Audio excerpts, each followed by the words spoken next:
The Origins of Money by Carl Menger. Chapter 6 On the Genesis of Media of Exchange. It has long been the subject of universal remark in centers of exchange that for certain commodities there existed a greater, more constant, and more effective demand than for other commodities less desirable in certain respects, the former being such as correspond to a want on the part of those able and willing to traffic, which is at once universal and, by reason of the relative scarcity of the goods in question, always imperfectly satisfied; and further, that the person who wishes to acquire certain definite goods in exchange for his own is in a more favorable position, if he brings commodities of this kind to market, than if he visits the markets with goods which cannot display such advantages, or at least not in the same degree. Thus equipped, he has the prospect of acquiring such goods as he finally wishes to obtain, not only with greater ease and security, but also by reason of the steadier and more prevailing demand for his own commodities at prices corresponding to the general economic situation, at economic prices. Under these circumstances, when any one has brought goods not highly saleable to market, the idea uppermost in his mind is to exchange them, not for such as he happens to be in need of, but, if these cannot be effected directly, for other goods also, which, while he did not want them himself, were nevertheless more saleable than his own. By so doing, he certainly does not attain at once the final object of his trafficking,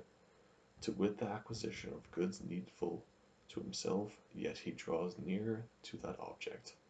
By the devious way of immediate exchange, he gains the prospect of accomplishing his purpose more surely and economically than if he had confined himself to direct exchange.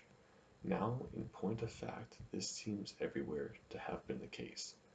Men have been led with increasing knowledge of their individual interest, each by his own economic interest, without convention, without legal compulsion, nay, even without any regard to the common interest, to exchange goods destined for exchange, their wares for other goods equally destined for exchange but more saleable. With the extension of traffic in space,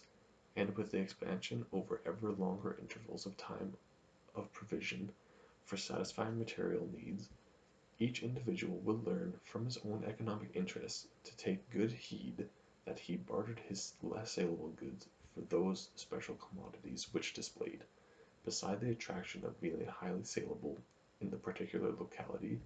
a wide range of salableness both in time and place.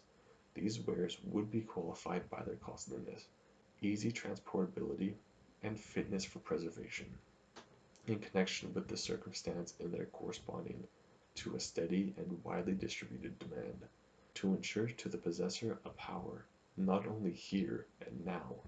but as nearly as possible unlimited in space and time generally over all other market goods at economic prices. And so it has come to pass that as man became increasingly conversant with these economic advantages, mainly by an insight become traditional, and by the habit of economic action, those commodities which relatively both space and time are most saleable, have in every market become the wares, which it is not only in the interest of every one to accept in exchange for his own less saleable goods, but which also are those he actually does readily accept,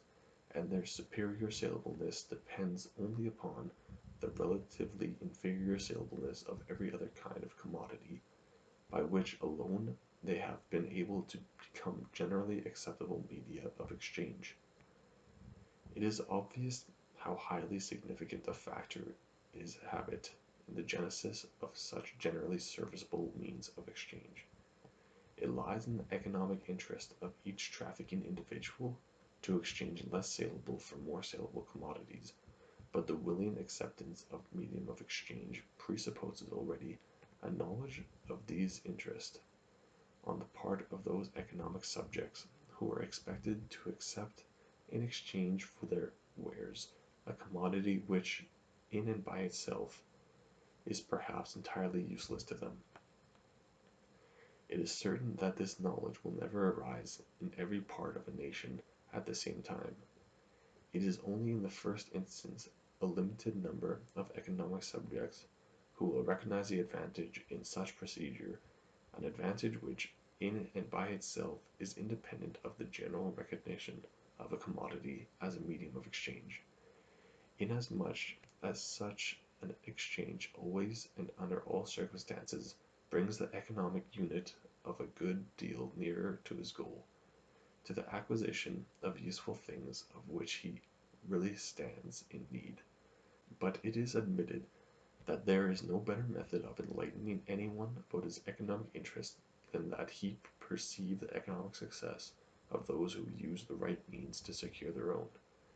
Hence it is also clear that nothing may have been so favorable to the genesis of a medium of exchange as the acceptance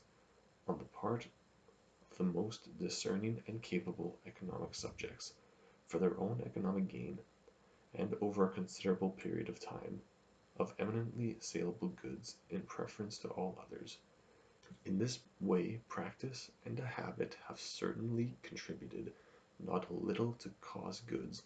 which were most saleable at any time, to be accepted not only by many, but finally by all economic subjects in exchange for their less saleable goods.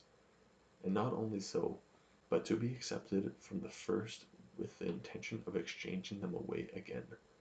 Goods which had thus become generally acceptable media of exchange were called the Germans Geld, from gelten, i.e. a way to perform, while other nations derived their designation from money mainly from the substance used, the shape of the coin, or even certain kinds of coin. It is not possible for media of exchange, serving as they do the common weal, in the most emphatic sense of the word, to be instituted also by way of legislation, like other social institutions.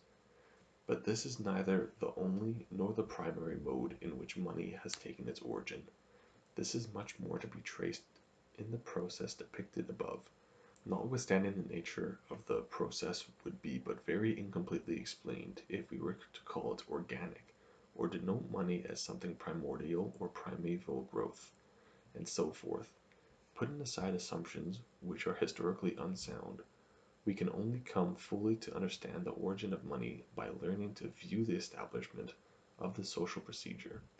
with which what we are dealing as the spontaneous outcome, the unpremeditated resultant of particular individual efforts of the members of a society who have little by little worked their way to a discrimination of the different degrees of salableness in commodities.